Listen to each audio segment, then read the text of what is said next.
Hi, and welcome to another edition of the Trustcast Show. And we're really happy to have with us uh, this afternoon Dr. David Hester.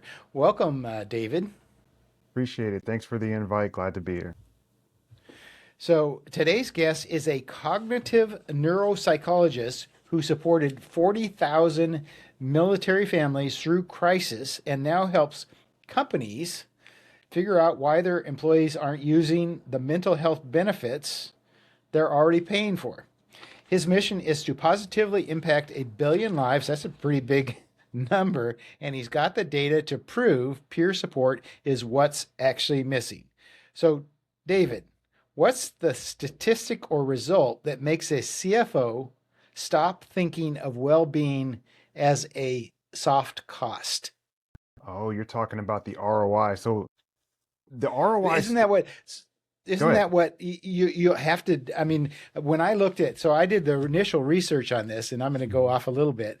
And my initial research is different than what I ended up with because I read through this and I thought, so David, the biggest thing that David's probably going to face, and you can correct me if I'm wrong, is that the companies think, oh yeah, we love to take care of our employees and they're great, and but the biggest issue that you probably face when you're talking to companies is, well, what's the ROI on this, David? Is that not accurate? That is absolutely accurate. And the ROI is more robust than just, the bottom line of how much are we saving, especially on healthcare costs, which that's a big part of the ROI story right now. Healthcare costs Uh-huh. for organizations are astronomical, but it's also the softer costs, specifically around your leaders, around the people who are sticking around, who are also evangelizing whatever organization you're working with. Having those people who are those heralds, so to speak, that will love to talk about how much they love the work environment. That's something that hasn't been looked at. We talk about, for example, EAPs, employee assistance programs. They historically have low utilization rates. And Mm-hmm. from my background working with the military, there's a stigma around anything mental health. So much so that it could potentially, change um, the rate of pay, the rate of uh, escalating through the ranks. So it's harmful as people would see it. But what we found was when you have your ROI tied up in your employees' well-being, meaning like that they're doing their best, they're bringing their most creative selves to work. They're also looking to go beyond just the punching the clock, doing the minimum work. They're looking to actually innovate and take the organization to the next level. That's the ROI journey that we're presenting, potentially through LifeGuides and other organizations that we partnered with. Okay, so it's kind of a nuance. Basically, in many ways, you're providing some of the healthcare that might be traditionally provided in a mental health, but you're providing it in a positive kind of approach. Is that, am I summarizing that kind of accurately? I'm sure there's more to it than that, but No, I like the take because, again, going back to that ROI, minded audience, they respond to concrete outcomes. So we support people by connecting people who've been through concrete. I'm not going to say the nasty word, but they've been through some stuff. When people have had that lived experience and the way that we connect them to other people who've lived that experience, one other layer that I wanted to add in there is that it's non-clinical. So we're not coming in with the judgment of you have this, so here's the medication for this. There's nothing wrong with that. We actually champion that because we know that we have to look at people as holistically, whereas for years we've been siloed. You get your support here, you get your support here. They don't talk to each other. Of course, with Life Guides, when we're connecting somebody through peer mentorship who's been through what they've been through, it's hard to go to your, uh, you know, your therapist or even your counselor. And I'm one, so I know I don't really hear this a lot, where they come in and say, "How do you be a good manager?" Just asking your therapist about how to be a good manager, other than when you're talking about how do you change yourself from the inside out so you can be a better person. Other than that, your therapist is probably gonna be like, "Hey, what do you think?" They're gonna probably put the question back on you. so you grew up in Fayetteville, right next to Fort Bragg. First of all, where's your Southern accent? And then how did that shape what you think people actually need when they're struggling? My southern accent left with my German accent. I was I'm a military brat. I was born in Germany. I still got family in Germany. So, but no speak es Deutsch. I'm the only one in my family who doesn't. I get, lightly teased for it all the time. My accent comes from because, I guess I speak to kings. I don't know. It's a joke that I used to tell people because I didn't have the typical, East Coast accent. Remind me of the second part of the question because I did trail off. Oh, okay. That was the real questions. How do you think shaping that, or how did growing up in Fayetteville, well, at least part of the time, and now your whole background of being a military brat, how did that shape what you think people actually need for when they're struggling? Oh, okay. Thank you for asking that. So my father is chaplain, my godfather as well. Was also a chaplain. So they were the helpers in dire circumstances in crisis. And living in Fayetteville, we saw the influx of veterans who were just struggling with just feeling like they can be seen, feeling like they matter, like they're being cared for. And then working with organizations such as Military One Source, I've worked with the VA in the past. I've always been in positions where I'm there seeing people on the ground level, just trying to help, just trying to create community, trying to create pockets of healing. And so seeing that, I was inspired. I wanted to, of course, help head on. One of my first jobs actually in that area was working for the then general of what used to be Pope Air Force Base. Kind of tells you my age a little bit. Pope Air Force Base, not even a thing anymore, but working for him with the public relations office and how to encourage the people on the base to start to seek help, to use at that time, which was somewhat new, use the internet, go to our website for more information. Just little parts of that in my path that was sprinkled in from my family and from the group there, has always been a part of who I am and how I show up in the world. So when an HR leader tells you their employees have access to an EAP, and you should need to, I probably, as part of this question, you can explain what an EAP is, and a mental health is covered. What's the thing that they're not seeing? The thing that they're not seeing is how difficult it is to even want to reach out for help in crisis, in difficult moments, in places where we don't know. Just that step of asking for support is quite challenging. But so then when you start layering in barriers of entry, it throws people off. It kind of sours them to the process. They're like, why would I want to reach out for help when it's so difficult? And that's one thing that we did with LifeGuides is lower the barrier of entry to connect with someone because it's so difficult just to get in line if you want to, go see your psychiatrist through your EAP. They do have quick access for some of them. I'm not, going hard on how horrible EAPs are. They serve a purpose, and we've partnered with an EAP that is providing, quality care service. Again, you mentioned employee assistance programs. These are typically programs that are offered by your employer, and they're there for, I believe, three big reasons. One is to make sure that the individual working and hopefully their family feel like they're taken care of. Two, it's to protect their asset because if they have a mentally, fit and also, all the things that come with that, if they have that person working, that's a plus. And the third, I believe, is just old habits, old kind of ways of providing service is all kind of bundled up into it. So people are just following what they follow. Whereas Life Guides is a new type of support. It's a new type of process where the barrier of entry is so low. And because we're not providing, clinical therapy, people don't come with that stigma or that feeling that they're going to be, judged on some higher level and, therefore eat the consequences of that. So describe life guides to me so that I can, so take it, I don't know anything about life guides, what it does, how it works.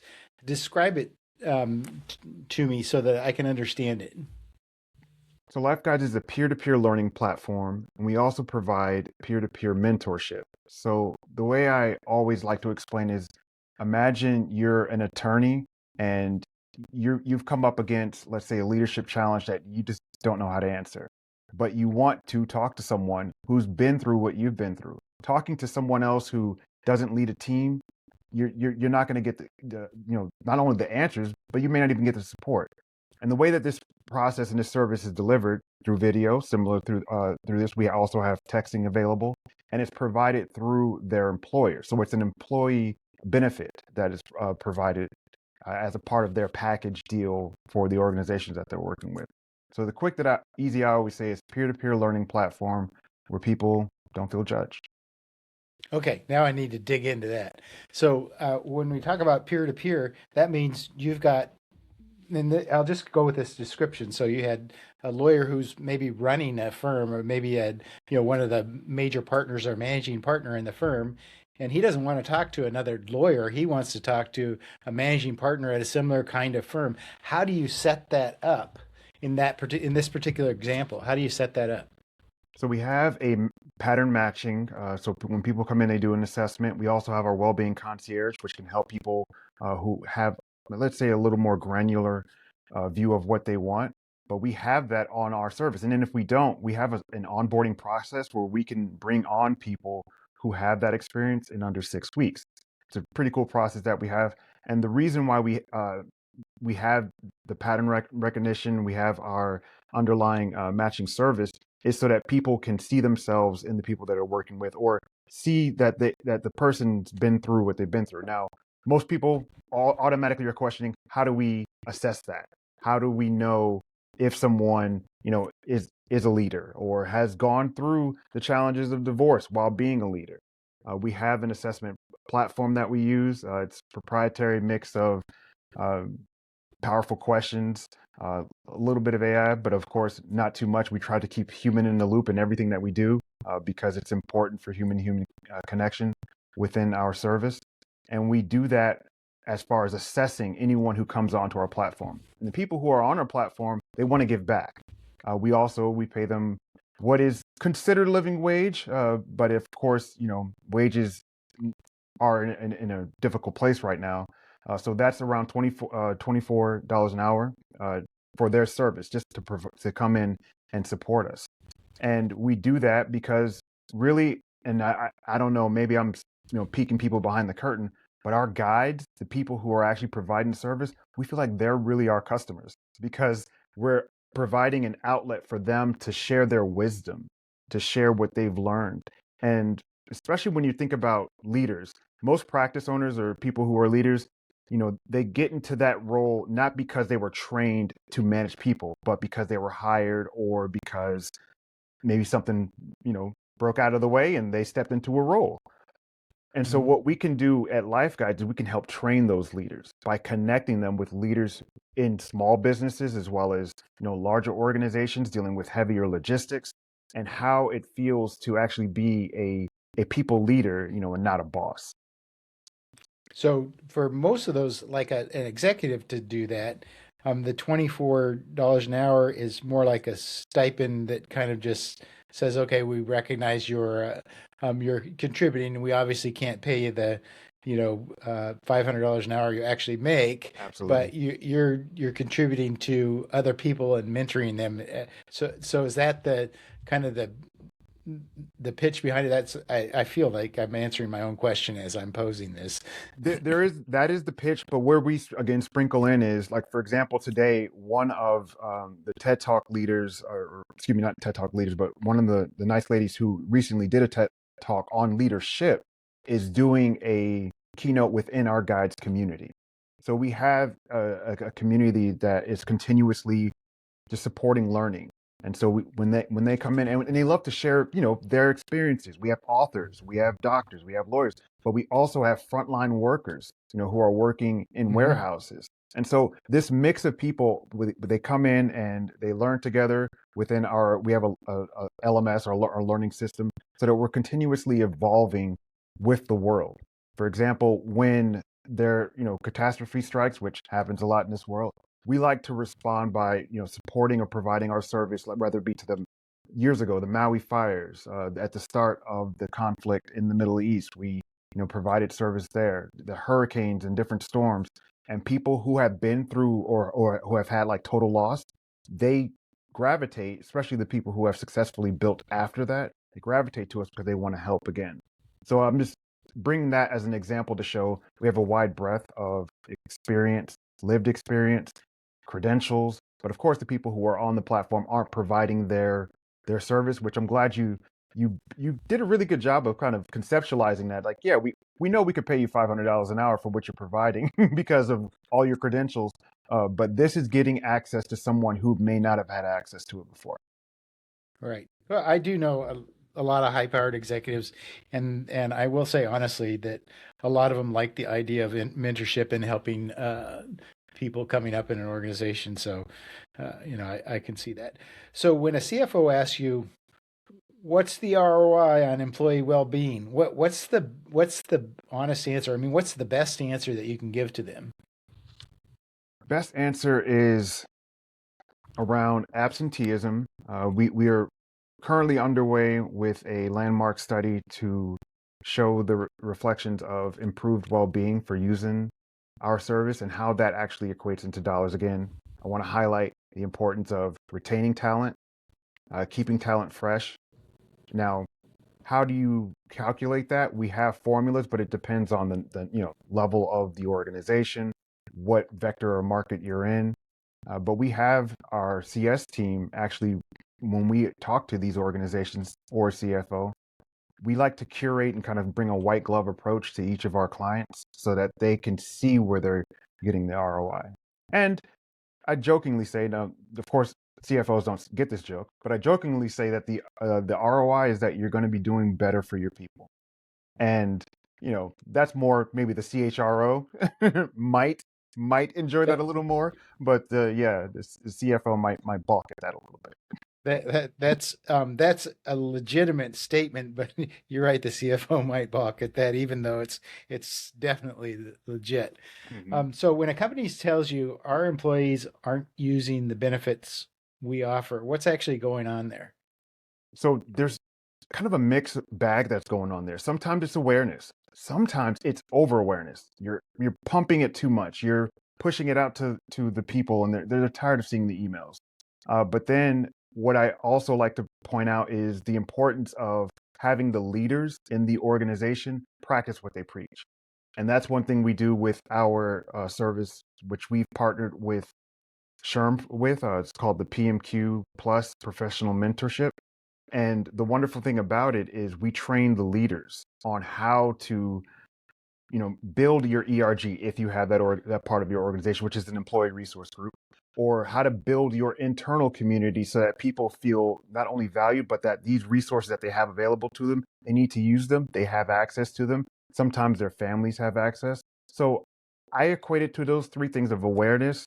Sometimes it's over, pushed and the people aren't responding.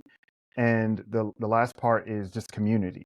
Where's the community feel? Because work has always kind of been a transactional business, but we're seeing now that if you want the best out of your team, building a healthy community and having a healthy leadership structure is important. And so we train the leaders on how to provide that, how to listen to their organization, how to listen to their overall organizational development, but also each person who has a voice.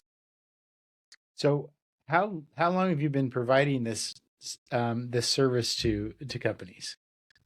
So originally it was started by Mark Donahue, wonderful guy, and I met him in 2020. So I've been leading the guides area for about 5 or 6 years. We've been providing the service, I'd say historically around 7 to 8 years, because we started in the caregiver space because we saw that Hmm. caregivers were experiencing burnout and they didn't have that level of support or quick They access when still they do. needed it. And then we pivoted and started to expand, going from 400 topics, to even expanding beyond then. And we've really hit this stride the last, I'd say, 3 to 5 years. We found a market in what I was mentioning earlier. Our partnership with SHRM uh, has been exclusively provided to us as far as one of their point in time trainings, which is called the People Manager Qualifier. And we've married that with our peer mentorship to create opportunities, for people to learn and also anchor in those learnings rather than you learn something in a point in time training and then it's out the ear the next time you go back to work. So half of employees say they've cried at work. What does that tell you about where traditional support is failing? I think traditional support has we've fallen away from the what does the person need right now versus what box are we checking. And just to kind of illustrate what I mean there is sometimes people don't feel heard as far as like really what they need in the moment. And instead, especially in leadership, everything is just prescribed, like, hey, go go do this, go touch grass, go go get some sun or something like that. And we've moved away from just creating a space where you can hear a person, hear feedback, and then respond appropriately rather than just the steady diet of business as usual. So these are going to be hard. This is a hard question to answer in a quantitative way, but walk me through the hard numbers. And I don't know how to answer this exactly, but what does a single burned out employee actually cost a company per year? Is there a number out there? There is. So Compassion 2.0 and the wonderful work this organization has done has kind of shown us what is happening. They're starting to quantify not only the impact on the individual, but the people around them.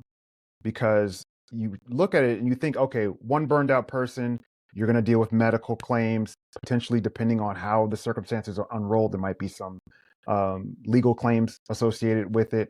Of course, loss of work. You're going to lose productivity, creativity, and the openness to actually see down the horizon. That's what the typical view is, the individual. What we're missing is that that individual typically has a team or is a member of a team. And so what happens is the other people have to pick up the slack. I called it the workhorses, and we would have those people who you just continuously work, even though someone just was moved out of their position. All right, I need you to do 2 jobs right now, maybe 3, and I need you to do it because I know you can do it. You're the best. Keep going, And they're the workhorse, which is why I always said, hey, we have to give those people a heat check, which is a way to help them kind of assess where they are, assess if they're taking on too much. And so it is a hard question, but it is being answered and it is being researched. I don't have it offhand. I would recommend, like I mentioned before, Compassion 2.0, one of the partners there, University of Tennessee, as well as SHRM. SHRM's a great resource for gathering, key data studies. I love their team and what they've done, and looking kind of at the darker part, so to speak, of HR, and they're Mhm. providing some of that quantitative data that I believe will be beneficial to your listeners. So tell me, where do we find, if I was going, and you said you mentioned Sherm a couple times, where would I go look that kind of information up? They have a website, SHERM? SHR, so yes, Society for Human Resource Management. Johnny C. Taylor's probably going to kill me because I messed that up. Sorry.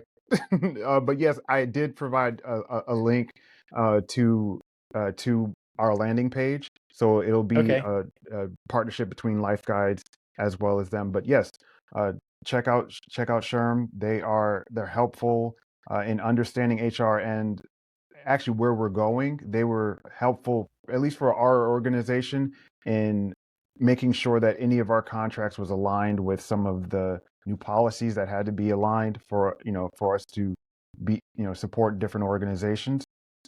But I'll provide that. Actually, if you want, I can provide you the link to it. I can possibly Okay. even Well, pop it in the we'll chat. get that. We'll put your website and your contact information in the show notes. So absenteeism, presenteeism, turnover, healthcare spend. Which of these costs do leaders most underestimate? Hmm. I think they underestimate the. I'm gonna sound like a broken record, but the healthcare costs, because we think about what the person has to get done for what's happening right now, but we don't think long term. What are the effects of someone who has, let's say, a burnt out nervous system because they, have been in a difficult pressure cooker environment for so long? Yes, they may have, some immediate issues, but what happens down the line, 20 years from now, 30 years from now? I think we underestimate the damage that some of the difficult environments that we work in have done to our bodies and will continue to do, even forward. So I think that's something that we can, as an organization, as people, just continue to look at how are we making it better for people? How are we making it healthier? How are we creating opportunities where people want to be here and we're not experiencing absenteeism where you're getting those call outs every couple of weeks because someone wants to take a sunny day on the beach, which is no problem. I'm not shaming that. Take your mental health days, Right. people. So here's a typical CFO question that you'll get, and sorry to ask it, but I have to. So, what's the measurable change a company could expect to see in the first 12 months of doing this? So I'm sorry I ask it. I feel bad about it, but that's the kind of question that you probably get. Okay. First, and our best one is increased engagement in your population. And when we say engagement, if we're comparing again to your EAP or even your HR correspondence, let's say, increased connection between your people. And so what we're really measuring is if you're sending an email, is it being opened? Is the service being accessed? Service being accessed, how many people are using it? You'll see increased usage of all of your benefits across the board, because what we also do is we have a HUD that allows the guides who are having connections with our guide sessions. What they can do is say, hey, you also have this resource. I know you mentioned that you were going through this. Have you looked into this resource? So you can see an increase in your utilization of your EAP or utilization of your EAG groups, or excuse me, ERG groups, and more usage and more access for people who didn't have access before. Here's an example. We partnered with an organization. It's a sporting goods organization. They create, all types of. I'm kind of trailing off, but footwear. I don't want to say their name, but anyway, you've seen them when you're in the mall. One of their sites that they distribute from, they were having a difficulty activating a specific population. And we stepped in because we had someone who spoke the language of this specific population and people who had lived experience. And when we provided one of our guides to their distribution center, they had the most enthusiasm, activation, the most communication between their different departments because we were able to be there. So that's something that I think they also were able to quantify, that there are people who weren't using their services before or weren't utilizing some of their benefits, found out how to use it and felt more comfortable using it because someone really just spoke their language. So it's always good to. So give me another story where you implemented your program and maybe surprising or results that kind of surprise people as to what happened. Yes. All right. So this other one, I will say the name. It's a connection with Robin Jordan at DriveTime. They have a collection of organizations all around the Phoenix area, and they had one of their resource fairs, and they invited us to come to their resource fair. And what was beautiful about it was people didn't really know, or they had heard about our service and what we do, but they didn't really believe it was a real thing. Because sometimes people get cards or they get an email and it's so far away from them. But when someone was actually there, and we had small swag items and whatnot, and we just had conversations with people. Robin Jordan creating that opportunity led to an increase of her utilizing actual guides for different services that they were providing to their greater community within the organization. For example, they had a Black History Month event and they utilized some of our guides. They have events that are specific around how to create an inclusive holiday. And they, added the people from within the guides community that fit their needs to speak with their people as well. And just being a part of that is wonderful, because again, you're getting those eyes on each other. You're also creating opportunities for cross-sectional sharing of information. We had different departments saying, I've never seen you before, but now that I'm here because I'm a part of this this event, I feel more comfortable. How about we have coffee next week? And that was something that, just wasn't present before. So let me shoot some rapid fire here, just a couple, just to kind of break things up. So morning meditation or late night journaling? Ooh, a good one. I'm gonna go with my consistent is late night journaling, and I like to do a funny thing where I journal, but it's not me. Like I write it like it's a story. For example, my wife may be Padme and I may be Anakin and my kids are Luke and Leia, as I'm journaling. If you get that reference, if you know, you know. But Yeah. I do sometimes like that, but then I utilize my whatever has happened in my life that day so that I can process it almost as a hero's journey, even though it's probably just me taking out the trash. Almost. So one book that changed how you think about the human brain? Hmm. That's, ooh, that's a hard one because so many come to mind. Um, First one. okay, we're gonna go with Ray Kurzweil, How to Build a Mind, and Ray Kurzweil. I mean, I'm not a fan of all of his theories and whatnot, and some of that transhumanist visions, but I see the importance of understanding the brain, and he kind of influenced me uh, to really dig deeper. Not only into computational neuroscience, but then also kind of the softer part of neurosciences, including the psychological aspects and felt experience. Most overused word in the well-being industry right now? Most overused word. Oh my gosh. Okay. Don't come for me, Brene Brown. I love you, but it's vulnerability. And don't come for me. I love your work. But here's what I mean by overused. I think of overused as used hollowly, like, or that's not even a word, but used in a hollow manner where it has no substance. It doesn't really have anything behind it that's gonna, produce that. There's nothing with it that makes you feel like that's actually going to happen. But sometimes it, I think it's overused because we're losing the meaning of what it means. It doesn't always mean, one thing. So one thing about neuroscience that would blow most HR leaders' mind? Okay. Is that I mentioned this before because we have neurons all through our body. The the neuroscience of burnout mirrors depression. So when you have that employee that just looks like they're not involved or they are not excited, and let's just say that it comes out that they've experienced burnout, like that is a nervous system, a shock to the nervous system, and it's all up and down. It's not just the brain, it's the gut. Everything is kind of in disarray. And I don't think HR leaders understand how much influence the work environment has on our lived experience and especially on our nervous system, because the best thing for a human is another human, but sometimes the worst thing for another human is another human. So I don't think HR people really understand the power that they wield when they are connecting with other humans.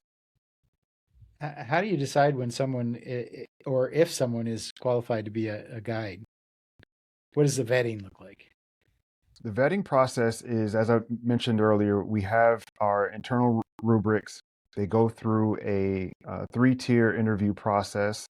And the basis of being a guide is if you have wisdom or lived experience, you've come out on the other side of a challenging experience, whatever that is, whether that be divorce, a bankrupted organization, dealing with difficult, sometimes a term that's maybe overused too, narcissistic bosses, different things like that. We match people with their lived experience, and then we match them with guides who also have that experience. We use our rubric to ask them powerful questions, to go through to kind of assess where are they on their healing journey. And you'd be surprised how many people just within conversation will like really be themselves, really open up and share about their healing journey. And it says a lot when we just are open. And so Mm-hmm. those are, again, it's a mixture of different LMS projects as well as continued education in how we track them. We have an NPS score, for example,